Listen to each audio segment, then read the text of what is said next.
Richard Blackwood had grown accustomed to the silence that filled his mansion, but the sound of laughter drifting down from the second floor made him pause, with his hand on his study door.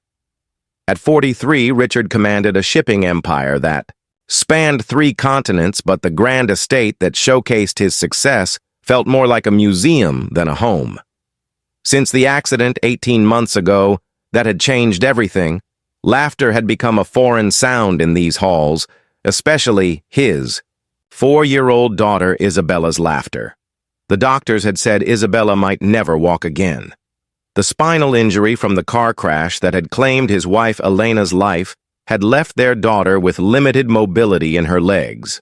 Since then, Isabella had retreated into a world of quiet resignation that broke Richard's heart daily, but now unmistakably, he could hear his daughter giggling. Richard set down his briefcase and climbed the marble staircase following the sound toward Isabella's playroom. What he saw when he reached the doorway made him freeze in complete astonishment. Anna Summers, the young woman he'd hired as household staff 3 months ago, was kneeling on the carpet beside Isabella's wheelchair. But Isabella wasn't in the chair. She was standing supported by small crutches, swaying gently to music from a small radio, while Anna moved gracefully around her. "See, Princess Isabella." Anna was saying, her voice warm with encouragement. "Dancing isn't just about your feet, it's about how the music makes you feel inside. Can you feel it in your heart?" Isabella, wearing a cream-colored dress with a purple bow in her curly dark hair, was beaming with pure joy as she moved her upper body to the rhythm. "I can feel it, Anna.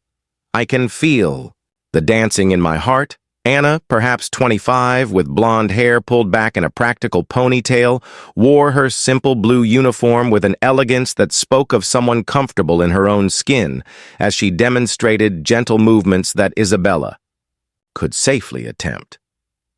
Richard saw something he hadn't witnessed in months. His daughter's face bright with happiness and accomplishment. "You're such a beautiful dancer," Anna said, steadying Isabella as the little girl attempted a small step with her crutches. "Your mama would be so proud of how brave and strong you are." Richard's breath caught. Anna was the first person who'd spoken naturally about Elena to Isabella, without the careful tiptoeing that everyone else employed around there.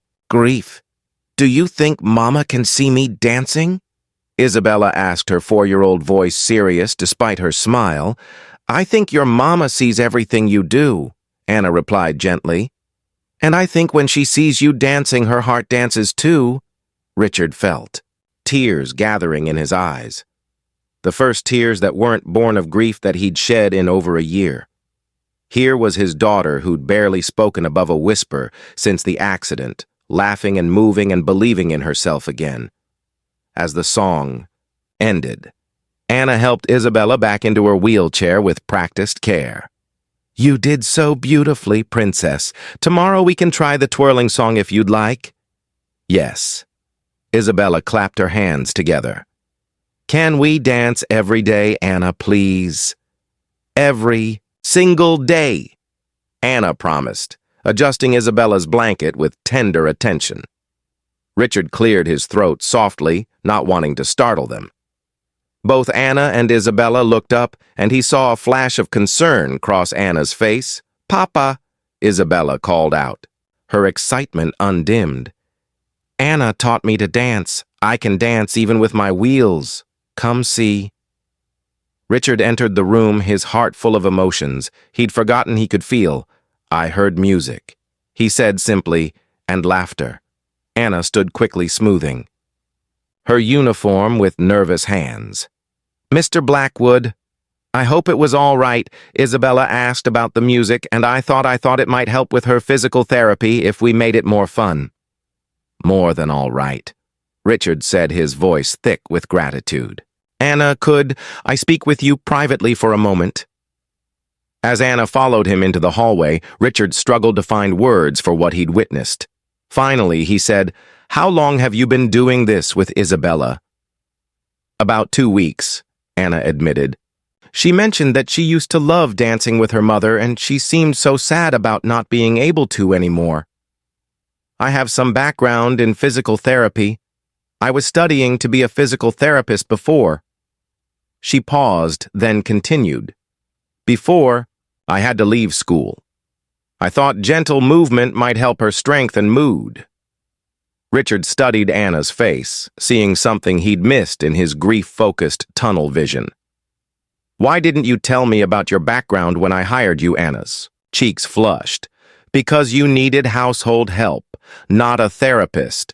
And honestly, I needed the job more than I needed to discuss my unfinished education. The honesty in her answer struck Richard deeply. Anna, what you've done for Isabella, I haven't. Heard her laugh like that since before the accident. I haven't seen her try so hard at anything physical since we brought her home from the hospital. She's an incredible little girl, Anna said simply. She just needed to remember that her body can still do beautiful things, even if they're different things than before.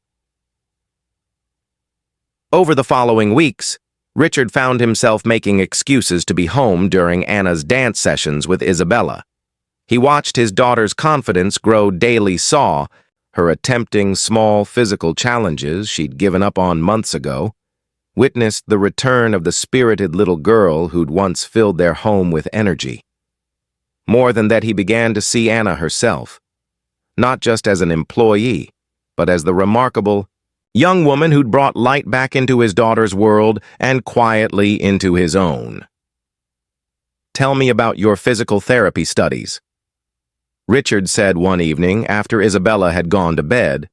Anna was tidying the playroom, and he'd offered to help Anna. Paused in her organizing. I was in my final year when my father had a heart attack. My family needed help with medical bills, so I left school to work. I always planned to go back, but... She shrugged with the resignation of someone accustomed to dreams, deferred by necessity. What if you didn't have to choose? Richard asked carefully. What if you could finish your degree and continue helping Isabella? Anna stared at him in confusion. Mr. Blackwood, I don't understand. Richard had been thinking about this for days. But now the words came easily. Isabella has made more progress in the past month than in all the previous therapy sessions combined. What if I sponsored your education and you became her private physical therapist? You could work. With her daily help, her continue building strength and confidence. That's incredibly generous, Anna said slowly. But I couldn't accept charity. It wouldn't be charity, Richard interrupted. It would be an investment in my daughter's future, Anna. You've given Isabella something no amount of money could buy. Hope you've shown her that her limitations don't define her possibilities. As Anna completed her degree over the following year with tuition paid and her position as Isabella's therapist secured, Richard watched both women in his life flourish. Isabella's physical improvements were remarkable, but her emotional healing was even more profound. She began speaking about her mother, naturally incorporating Elena's memory into her daily life rather than hiding from it. Anna proved to be not just a gifted therapist, but a natural teacher.